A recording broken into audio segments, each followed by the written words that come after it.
I'm a DJ boy, going to Dcentral, minting NFT, farming DeFi, being crypto poor but JPay rich. Finding a solution for the problem of security, scalability, and decentralization.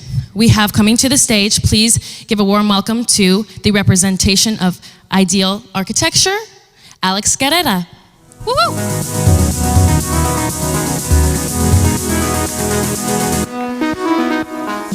Hey, what's going on, everyone? My name is Alex Guerra.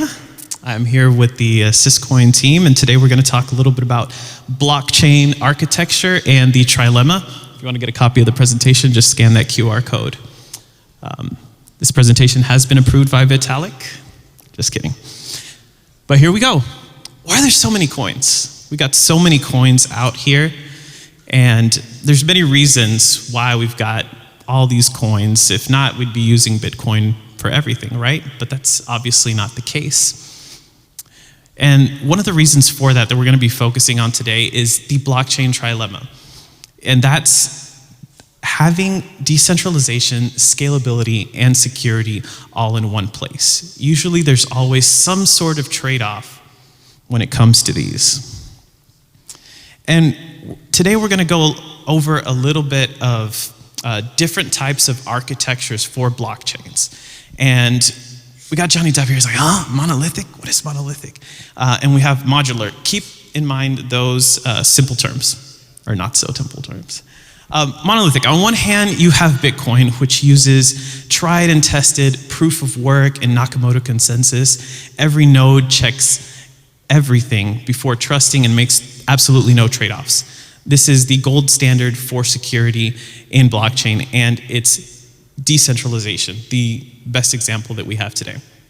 On the other hand, you have chains with sets of nodes acting under authorization in proof of stake models. And these models, they aim to achieve improvements to the base layer, performance, so higher speeds, lower fees, and also the ability to handle more volume. So while there are many monolithic chains that provide nice features for us and a great user experience, the trilemma lives on where you have some sort of trade-off. You know, you may have something fast that seems scalable, but then you lack security, or vice versa. So Bitcoin and today's proof of work Ethereum are great examples of monolithic blockchains. They provide a great system for decentralization and security, but they have problems scaling, right? We see with the ETH gas fees at times. Then we have monolithic proof of stake blockchains, such as Solana, which they can handle very high volumes and they can run fast and cheap, but then they have trade-offs with decentralization. Now, what about a modular blockchain? Modular blockchains, they separate the consensus into layers that work together to provide scalability while preserving decentralization. I like to think of it like this. Imagine having a cook at a restaurant be the host and be the server. You're not going to run a very efficient restaurant that way. That's a monolithic design. A modular design is going to be where you have your host, you have your servers, and you have the cook who can focus on his job, which is preparing the meal. So what are some solutions that are getting traction right now? Well, we have examples such as side chains. A good example is Polygon. Most of you guys know them. They usually have their own set of rules and they rely on part on their own security, but they're connected to the main chain, in their case, Ethereum, right? Then we have layer twos, Boba, Metis, Optimism. Basically, a layer two solution is a protocol and network that is integrated with the layer one. So they inherit that layer one security.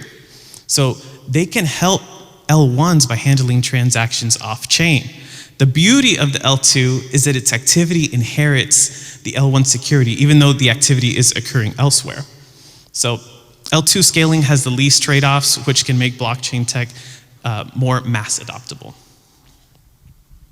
Then we have solutions for L2, and that's ZK and optimistic rollups. Those are very, very big terms here, but simply put, rollups consolidate many transactions into a single proof, and pretty much that's how they work.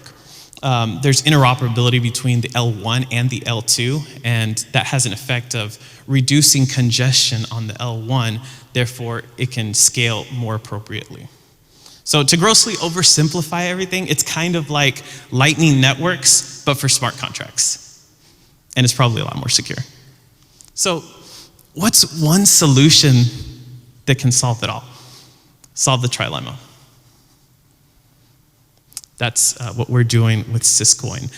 To put it simple, Syscoin is a security-focused blockchain with a modular design that provides finality, data availability, and is ready to solve the trilemma. Essentially, we coined the term we're the best of Bitcoin and Ethereum in one place. Because we're merge mined with Bitcoin, we have Bitcoin's proof of work security while also having the programmability of Ethereum.